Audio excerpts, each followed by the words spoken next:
Hey, how's it going, everyone? Mick Ambrose from All About Tech, back for another video today. I say today. I've already posted a video today. I'll put that in the description, so go check that out as well. But there has been a huge update announced by Electroneum. I'm just going to get straight into it because it is quite lengthy. Well, it's not that lengthy, but there's a video. So I'm going to take you to the display capture.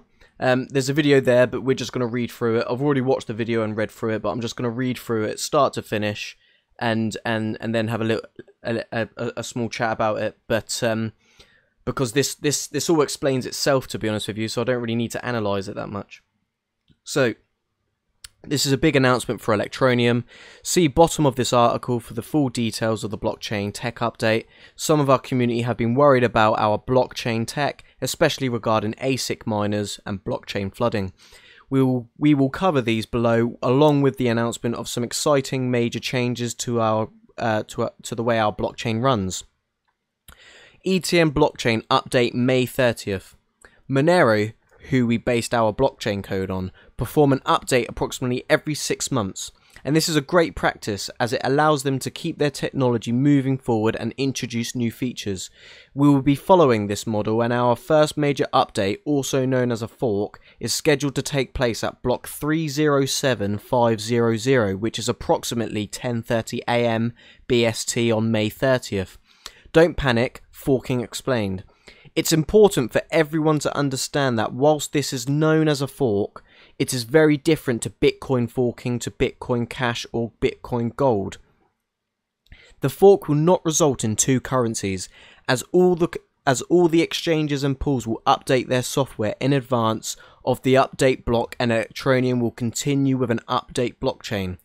Time to test and implement. The end of May gives our community plenty of time to test and comment on the code changes that we will post on GitHub on Friday the 5th of May.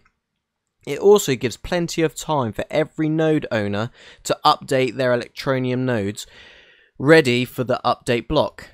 Electroneum divergence from Monero. We've always planned to move the Electroneum blockchain further towards reaching our goals, which in turn will move us away from Monero's goals. We chose Monero because they'd written an awesome dynamic block size algorithm, but they have also some features that are not critical to Electroneum's future. In this Electroneum update, we've started to diverge away from some core Monero functionality as we move towards a lean, fast blockchain to handle vast numbers of micropayments. We need to lose some of the overhead that comes with the privacy of Monero.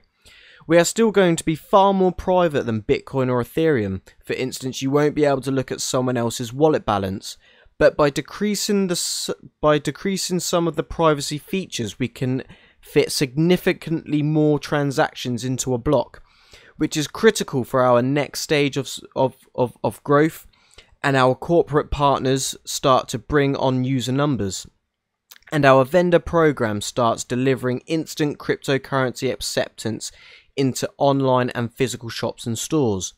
In short, Monero is the best privacy coin in the world. Where we need to be is the best micropayment system in the world.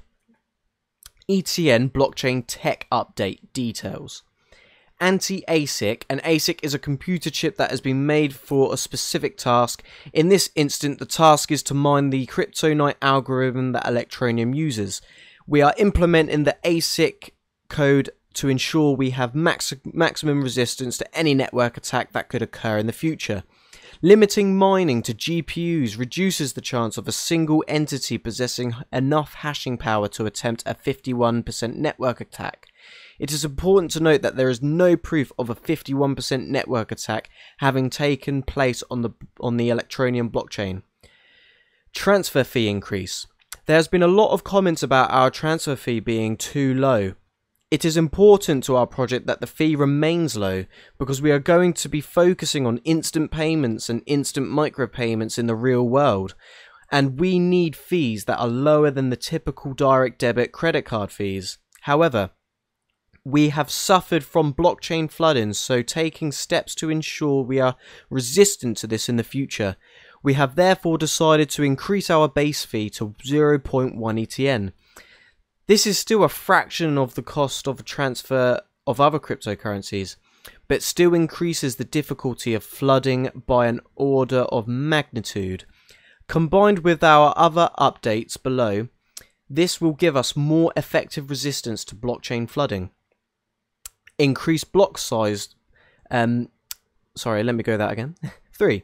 Increased block size before penalty. We have been enormously successful and seen some periods with huge amounts of legitimate blockchain transaction traffic. This, combined with blockchain flooding, has meant periods of blockchain delays. By increasing the block size before penalty, miners will be able to scale the blocks faster and get more transactions into a block. This will handle regular transactions and flood transactions, making delays less likely. Combined with the fee increase, this is a significant resistance enhancement to flooding. 4. Disabling of Ring CT and Mix in. Ring CT was introduced by Monero, whose main focus is privacy. Our main focus is bulk transactions for mass audience, and thus we are disabling some of the privacy features of the blockchain. Disabling some privacy features means we can fit significantly more transactions into each block than with them enabled. This means less wait to get a transaction into a block and a leaner blockchain size. Wallets are still private, as we will continue to use a new stealth wallet address for every blockchain transaction, so there is still significantly more privacy than with Bitcoin or Ethereum, but considerably less privacy than with a privacy-focused coin like Monero. Mempool life to 3 days. During high transactional volumes, it is feasible that a transaction can remain in the mempool for 24 hours and reach the current limit. This would mean that the transaction is returned to the sender, but that could take up to 7 days. By increasing the mempool life to 3 days, and in conjunction with some of our additional changes, we are ensuring a significant reduction in the possibility of these returned transactions. 2-minute blocks. Blocks are currently mined every minute. We are moving to 2-minute blocks, which will significantly decrease the chance of an orphan block being cremated? What? We don't want to cremate any blocks! Orphan blocks might contain transactions which will eventually, after 7 days, be returned or added to another block. Increasing the block time to 2 minutes has ramifications on the block reward, which will be modified. See below. Block reward. We are doubling the block reward to ensure daily ETN block reward remains the same. That counteracts literally the 2-minute block, so it literally it makes it the same. We are doubling the block reward to ensure daily ETN block reward remains the same, despite the fact that we are releasing blocks at half the current speed. This means there will be no discernible effect to miners or pools. 8. And the last one, we're nearly there. Reduced difficulty window. Block difficulty window is being reduced. The block difficulty is calculated by looking at the last X number of blocks. It has come to our attention that by hitting the ETN blockchain with large powered renting hashing power gives the miner an advantage over a short period of time, until the difficulty algorithm catches up with the new hashing rate. We are reducing the difficulty window to reduce the benefit these periodic miners have to discourage this practice, making the mining process fairer. This should have little to no effect on the difficulty number itself, except during the exceptional circumstances described. Thanks for taking the time to read this update. If you're running an Electroneum node, remember to update before May 30th. If you're using a pool, ensure you let their Telegram or social channel know that this update is critical and must be applied before May 30th. In advance of block 307500. Have a great day, everyone. Mick. Yeah, I just took credit for reading all of that. So, huge, really in-depth details Richard Els has given there. And for those that say that they weren't competent before, ask that question now. They seem to know. They seem to know their stuff about blockchain here. If we take a quick look at CoinMarketCap, let's see if this has had any sort of effect already. well, it's up another percent on Bitcoin. I wasn't expecting this to do much. I mean, this is just like the announcement of their fork. But this is insanely important that everybody now relaxes. A date has been given. All of the details of this update has now been given. This has not just been a simple ASIC resistant update like I said in the in one of my previous videos. This is huge. They are diverging from Monero to become more of their own blockchain. They're still going to be using some Monero functionality, but they're getting rid of some of it as well to make the blockchain fit for purpose for mass adoption, which is what Electroneum wants. So I hope everybody enjoyed this video of me reading that entire thing out. I mean, it's a really big deal.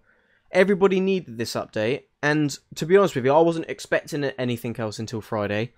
But it's Thursday today, so yeah, it's only a day early. But this is huge news. This to me shows the professionalism and the hard-working team behind Electroneum, and this is why I follow this project. If you like this video, give it a like. Subscribe to the channel if you're new. Check out my other video that I did literally like an hour ago. It's my 1,000 subscriber sub special. I don't need to say sub after subscriber, do I? It's my 1,000 subscriber special, and I'm giving away 1,000 Electroneum to one lucky winner. So what you need to do is like that video, comment on that video, and be subscribed to the channel. Enjoy watching Richard's video of it explaining it. I'm sure he did it much better than me, even though I'm quite proud with how well I read that. Then I've not always been like the strongest at reading large pieces of text, but yeah, it's really exciting. It just shows that Electroneum wants to diverse, and they don't just want to copy Monero's code, like I've been saying so many times. So everybody keep calm and hodl, and yeah, I'll catch you guys out in the next video. Peace out, guys.